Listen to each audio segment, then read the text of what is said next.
আমার এই ভিডিওটা যদি কোনো প্রবাসীর পরিবার দেখে থাকেন, তাদেরকে আমি একটা মেসেজ দিতে চাই।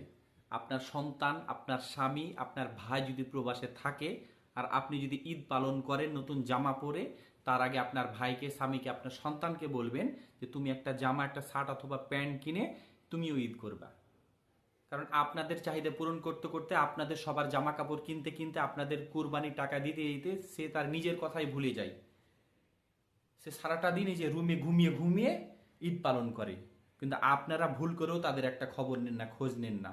আপনি জামা পরার আগে একবার ভাববেন, আমার ভাইটা, আমার স্বামীটা, আমার সন্তানটা কি একটা জামা কিনেছে, যে আমাদের জন্য, সবার জন্য কষ্ট করে, পরিশ্রম করে আর টাকা পাঠিয়েছে, সে টাকা দিয়ে আমরা আনন্দ ফুর্তি করছি, আমরা কুরবানি দিচ্ছি, আমরা জামা কাপড় পরছি, সে কি একটা নতুন জামা কিনেছে?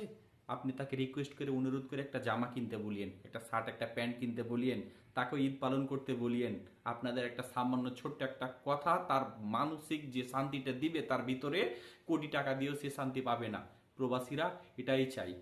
তো প্লিজ, আপনার সন্তান, আপনার স্বামী, আপনার ভাইয়ের এই ঈদের দিন একটু খোঁজ রাখেন।